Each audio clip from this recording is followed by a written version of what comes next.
औज़ुबिल्लाहिमिनश्शैतानिर्रजीम बिस्मिल्लाहिर्रहमानिर्रहीम अस्सलामु अलैकुम वरहमतुल्लाहि वबरकातुहू। दोस्तों, अभी हम पार्ट 2 में आपसे बात करेंगे। पहले हमने आपको बताया, नब्ज़ के नाम बताए, 1 नंबर, 2 नंबर, 3 नंबर, 4, 6 नंबर तक आपको नब्ज़ें बताईं। कौन कौन सी नब्ज़ कहाँ पे चलती है और कैसे होती है। आज हम बताएंगे कि आपकी जो नब्ज़ वो ही होती है दोस्तों, यानी जैसे पहले हमने आपको बताया असाबी उज़लाती, यानी असाबी उज़लाती का तो आपको पता चल गया ये नब्ज़ कैसे चेक करनी है, और 1 नंबर नब्ज़ है और इसका यानी कि इसका मिजाज क्या होता है ये बताया। बाकी एक नब्ज़ के अंदर 3, 4, 5 किस्म की क्वालिटियाँ होती हैं। यानी आपने डिसाइड कर लिया कि नब्ज़ जो है ना वो उज़लाती नब्ज़ असाबी उज़लाती है, ये डिसाइड हो गया आपका। असाबी उज़लाती है ये पता चल गया आपको।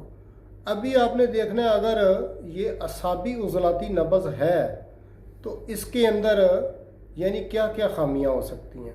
नब्ज़ वरम है, नब्ज़ के अंदर शोज़स है, गैस है, इसमें क्या है, ये क्वालिटियाँ होती हैं, ये आपको बतानी थी। तो दोस्तों, ये बताने से पहले आपसे गुजारिश है कि अगर आप हमारे YouTube चैनल के ऊपर नए हैं तो इसको सब्सक्राइब कर लें और साथ में लगे बेल आइकन को भी ऑल पे क्लिक कर लें। तो दोस्तों, लाइक लाजम किया करें, इससे हमारी हौसला अफजाई होती है और भी हम अच्छी वीडियो बनाते हैं। हमारा वीडियो बनाने का मकसद ये है कि आपको ये जो शऊर रखने वाले लोग हैं, ये आम लोगों को पता नहीं चलेगा असाबी उज़लाती क्या है, उज़लाती असाबी क्या है, असाबी उज़लाती आम लोगों को क्या पता। ये जो शऊर वाले लोग हैं, ये जो हिकमत को समझते हैं, ये हम आपको बताते हैं, हम नज़रिए का काम करते हैं। कानून मुफरत रज़ा हज़रत साबर मुल्तानी रहमतुल्लाह ताला अलैह का जो नज़रिया है उसके ऊपर हम काम करते हैं और उसके जो उनके जो तालीमात हैं उनके मुताबिक ही हम आपको बताते हैं। दोस्तों, ये तो कन्फर्म हो गया, ये जो हम आपको बता रहे हैं नब्ज़ असाबी उज़लाती है, यानी नब्ज़ आपकी असाबी उज़लाती है। तो अभी इसके अंदर आपने डिसाइड करना है कि नब्ज़ वर्मी है, नब्ज़ शोज़ी है, नब्ज़ के अंदर गैस है और रेशा है और क्या क्या है। सबसे पहले नब्ज़ के मैं आपको बता दूं, यानी असाबी उज़लाती नब्ज़ सबसे पहले उसकी आंखें भी चेक करें। कई मरतबा आपको अगर समझ नहीं आता है नब्ज़ का क्या है, उसकी आँखों की नीची पुतलियाँ जो है ना सफ़ेद होंगी, उसकी आँखों का कलर भी सफ़ेद होगा, उसको पेशाब भी ज़्यादा होगा, उसकी ज़बान का कलर भी सफ़ेद होगा, जैसे सफ़ेदी जमी होती है ना ज़बान के ऊपर, इस तरह होगी।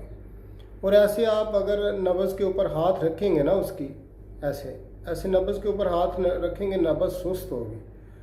अगर नब्ज़ दोस्तों बारीक है और तेज़ है, अगर नब्ज़ बारीक है और तेज़ है तो समझ लें नब्ज़ उसकी वर्मी है, इसके जिस्म के अंदर कहीं ना कहीं वरम है, इसके असाबों के अंदर वरम बन चुका है। यानी वरम, यानी जैसे हम कोई भी बीमारी बोलते हैं ना, कोई मरज़ हो गया तो हम बोलते हैं ये लास्ट स्टेज है, यानी 1, 2, 3, ये 2 के ऊपर असाब होते हैं, 3 के ऊपर होता है उज़लात। यानी पहले गुदत में मर्ज़ आता है, गुदत से आगे असाब में जाता है, असाब से आगे उज़लात में जाता है। ठीक है, अगर नब्ज़ सुस्त चल रही है, नब्ज़ सुस्त चल रही है और मोटी चल रही है आराम आराम से, तो आप समझ लें कि नब्ज़ के अंदर शोज़स है असाबों के अंदर। उसके लिए आप क्या करेंगे, उसके लिए आप उज़लाती दवा देंगे, थोड़ी सी आप उज़लाती दवा देंगे।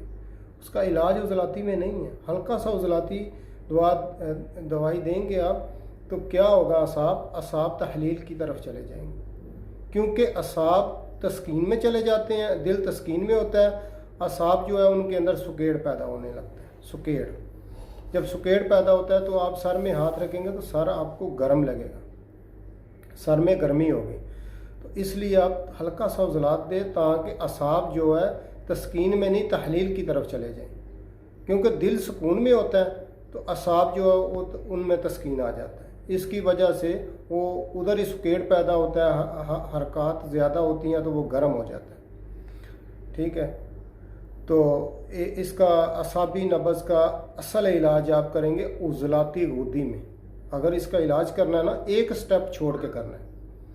اگر نبض ورمی ہے تو ایک سٹیپ چھوڑیں، اگر نبض شوسی ہے تو اگلے سٹیپ میں کر لیں، یعنی نبض اعصابی عضلاتی ہے تو آپ عضلاتی غدی میں کر لیں علاج اس کا، اگر ورمی ہے تو۔ اگر شوسی ہے تو آپ اس کا علاج جو ہے نا عضلاتی اعصابی میں کریں گے، اگر شوسی اعصابی عضلاتی میں کریں گے، ٹھیک ہے۔ تو یہ دوستو اس کا حساب ہے نبض کا۔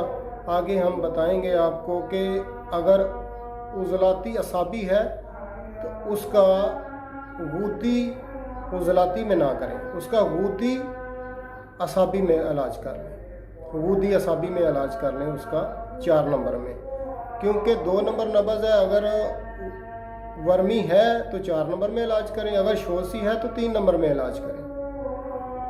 اس طرح ہی سب نبضیں ہیں، ان کا طریقہ کار یہی ہے، یعنی ایک سٹیپ چھوڑ کے آپ نے کرنا ہے۔ تو کوئی بھی نبض ہے، پہلے آپ نے ڈیسائیڈ کرنا ہے نبض یہ ہے، نبض ڈیسائیڈ ہو گیا، اس کے بعد میں آپ نے یہ جو نبض ڈیسائیڈ کرنے کے بعد آپ نے کیا کرنا ہے، دیکھنا ہے نبض ورمی ہے، اگر ورمی ہے تو سٹیپ 1 چھوڑنا ہے، یعنی مثال کے طور پہ نبض ہے عضلاتی اعصابی، آپ نے علاج کدھر کرنا ہے، آپ نے عضلاتی غدی میں نہیں کرنا، عضلاتی غدی نہیں، آپ نے غدی عضلاتی میں علاج کرنا ہے، غدی عضلاتی میں کرنا ہے، یعنی 2 نمبر نبض ہے نا تو 3 نمبر ہو گیا عضلاتی غدی، آپ نے غدی عضلاتی میں علاج کرنا ہے۔ اگر شوسی ہے تو عضلاتی غدی میں کریں گے، عضلاتی اعصابی کا، اگر ورمی ہے تو غدی عضلاتی میں کریں گے۔ اچھا، آگے نبض نمبر 3، اگر نبض نمبر 3 ہے، نبض نمبر 3 کون سی ہے؟ نبض نمبر 3 ہے غدی عضلاتی، اس کا آپ علاج کس میں کریں گے؟ اعصابی غدی میں، اگر ورمی ہے تو۔ اگر شوسی ہے تو آپ غدی اعصابی میں علاج کر لیں، غدی اعصابی میں علاج کر لیں۔ یعنی سب سے پہلے علم کی بات یہ ہے دوستو، آپ کوئی بھی غدی پہلے آتا ہے تو غدی کا مطلب ہے گرمی، اعصابی بعد میں آتا ہے، اس کا مطلب ہے تر، یعنی اگر ہم بولتے ہیں غدی اعصابی یعنی گرمی زیادہ ہے تری کم ہے، گرمی کی شدت زیادہ ہے اور تری کی کم ہے۔ اگر ہم بولتے ہیں اعصابی غدی بولتے ہیں تو اس میں کیا ہوگا، اس میں یعنی تری زیادہ ہوگی گرمی کمتی ہوگی، تری زیادہ گرمی کمتی، ٹھیک ہے۔ جو پہلے لفظ آئے گا وہ شدت میں ہوتا ہے، جو اس کے بعد میں آتا ہے وہ نرم ہوتا ہے، کم ہوتا ہے۔ کوئی بھی چیز ہے وہ جو جب پہلے آئے گی وہ شدت میں ہوگی، ٹھیک ہے۔ تو یہ سمجھانے کا مطلب یہ تھا، دیکھیں ہمارے قانون مفرد میں کوئی بھی بیماری لا علاج نہیں، کیونکہ ہم بیماری کا تو علاج ہی نہیں کرتے، ہم کرتے ہیں نبضوں کا علاج، بیماری کا نہیں، ہم کرتے ہیں نبض کا علاج، یعنی آپ کی نبض ہم چینج کر دیں گے۔ اگر ہم نے آپ کو 3 نمبر دوائی دی ہے تو اس کے لیے ہم جو کھانے پینے کا پرہیز ہے وہ بھی 3 نمبر ہی دیں گے، ٹھیک ہے۔ اور قانون مفرد کا کچھ لوگ بولتے ہیں یہ ٹائم ہے، اس طرح اتنا رزلٹ، سب سے زیادہ رزلٹ حضرت صابر ملتانی رحمۃ اللہ تعالی علیہ کی یہ جو طب ہے نا، سب سے زیادہ رزلٹ اس کی دوائیوں میں ہے۔ کیوں اس کی دوائیوں میں کیوں رزلٹ ہے؟ کیونکہ ہم دوائی اور غذا سیم نمبر کی دیتے ہیں۔ آپ نے سب سے آسان حکمت اور سمجھنے کے لیے دیکھو، نبض دیکھیں کون سی نبض ہے اس کے مطابق علاج کر دیں، یعنی ہم ڈیسائیڈ کیا 1 نمبر نبض ہے، 1 نمبر نبض کے اندر بیماری ہے، ہم اس کو چینج کر کے غذا بھی اس کو 2 نمبر دے دیں گے، عضلاتی اعصابی غذا دے دیں گے اور اس کو دوائی بھی عضلاتی اعصابی دے دیں گے۔ اگر وہ مرض پرانی ہے، ورمی ہے، ورم میں آ گیا، اس میں ورم آ گیا تو ہم کیا کریں گے، हम उज़लाती गुदी में दे देंगे, उज़लाती गुदी ग़ज़ाएँ दे देंगे और दवाई। जब वो नब्ज़ बदल देंगी, यानी 1 नंबर में बीमारी है, 1 नंबर ग़ज़ाएँ बंद करेंगे और 1 नंबर जो भी खाता पीता है वो सब 1 नंबर हिस्से की जितनी ग़ज़ाएँ हैं ना हम बंद कर देंगे। जब बंद हो जाएंगी, 6 हफ्ते हमारा पीरियड होता है। 6 हफ्ते के अंदर अंदर अगर मरीज़ कोई परहेज़ भी उसके मुताबिक करता है, दवाई भी उसके मुताबिक खाता है, वो बिल्कुल 100% ठीक हो जाएगा। आप प्लीज़ क़ानून मुफ़रत का विज़िट करें। हमारी मुजरबात है, तारफ़ क़ानून मुफ़रत है, साबर मुल्तानी, उसकी किताबें लें, वो पढ़ें और मुजरबात पकड़ें, मुजरबात को पढ़ें, अच्छी तरह समझें। उसमें ग़ज़ाओं का बताया गया है, मेडिसन का बताया गया है। इंशाअल्लाह ताला ये क़ानून मुफ़रत के मुताबिक अगर आप इलाज करेंगे तो इंशाअल्लाह ताला आपको फ़ायदा होगा और मरीज़ जो है, मरीज़ भी मुतमिन होंगे। क्योंकि अभी ये नहीं है, अभी हमारे 6 नब्ज़ें हैं, 6 नब्ज़ें समझने में ज़्यादा टाइम तो नहीं लगेगा, ठीक है। हम नहीं, अभी हमारा ईज़ी तरीका नब्ज़ देखना और उसका इलाज तजवीज़ कर देना। और मेडिसन भी हमारा इस तरह ही है ना, जैसे 6 नब्ज़ें हैं, 6 मेडिसन है। 6 में मलयन भी है, तरियाक भी है, अक्सीर भी है, मुसल भी है, ठीक है। जितने नंबर है, यानी 1 नंबर में भी मुसल है, तरियाक भी है, अक्सीर भी है, मलयन भी है। आगे 2 नंबर में जाएंगे, सब दवाइयाँ आपको मिलेंगी। यानी ये आपने ख़ुद फिर डिसाइड करना है। अगर आपको समझ नहीं आती, ये हमारा ऊपर नंबर है, इसमें व्हाट्सएप पे हमारे साथ कांटेक्ट करें। अगर कोई चीज़, क्योंकि कुछ चीज़ें होती हैं दोस्तों प्रैक्टिकल के साथ, अभी नब्ज़ है ना, इसके लिए प्रैक्टिकल ज़्यादा चाहिए, प्रैक्टिकल चाहिए इसके लिए, क्योंकि प्रैक्टिकल से पता चलता है। आप जितने ज़्यादा पेशेंट चेक करेंगे, जितने ज़्यादा मरीज़ चेक करेंगे, उतना ज़्यादा आपका एक्सपीरियंस बढ़ेगा। ये चेक करने से एक्सपीरियंस है। मैं तो आपको, यानी जितना नाकस इल्म है मेरे पास, मैं कोई बहुत बड़ा बंदा नहीं, कुछ भी नहीं, यानी जितना हमने सीखा उतना मैं आपको बता रहा हूँ। क्योंकि ये फ़र्ज़ है, जितना आपके पास इल्म है आप आगे वो इल्म को ट्रांसफ़र करें, वो इल्म आगे फैलाना आपका फ़र्ज़ है। अगर जो अक्लमंदों के लिए, ये जो लोग तिब को समझते हैं, ये उनको मेरी बातें समझ आएंगी। जो नहीं समझते उनको नहीं पता चलेगा कि मैं क्या कर रहा हूँ। मैं ये 10-12 मिनट से आपके साथ बात कर रहा हूँ, तो इस बात का फ़ायदा क्या। इसलिए आप इस बातों को समझें, ठीक है। इसके ऊपर इसका विज़िट करें क़ानून मुफ़रत का, तो आपको समझ आ जाएगा। और कोई अगर आपका उस्ताद है, कोई नज़दीक में कोई बंदा है क़ानून मुफ़रत का, उसको जानने वाला, उसके साथ बैठा करें, वो आपको बताएगा ये नब्ज़ क्या होती है, ठीक है। ये असाबी उज़लाती क्या है, उज़लाती असाबी क्या है, उज़लाती गुदी क्या है, गुदी उज़लाती क्या है, ये वो आपको बताएगा। अगर आप ये तिब के अंदर, वैसे तो हुक्मा जो बैठे हुए हैं बहुत अच्छे हुक्मा हैं, सबको पता है कि क़ानून मुफ़रत वाकई बहुत अच्छी चीज़ है।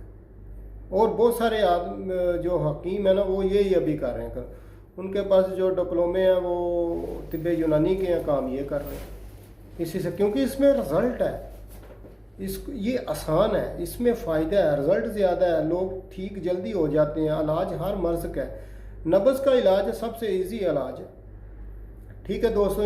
इंशाअल्लाह आप इसका फ़ीडबैक भी हमको दें, कमेंट्स में हमको बताएं, व्हाट्सएप में मैसेज कर दें। और भी अगर आपको किसी चीज़ की कोई मालूमात चाहिए और हमको उसका पता होगा तो हम ज़रूर बताएंगे। तो दोस्तों नेक्स्ट वीडियो तक हमको इजाज़त दें। इंशाअल्लाह फिर कोई नए मौजू के साथ आपकी खिदमत में हाज़िर होंगे। अस्सलामु अलैकुम वरहमतुल्लाहि वबरकातुहू।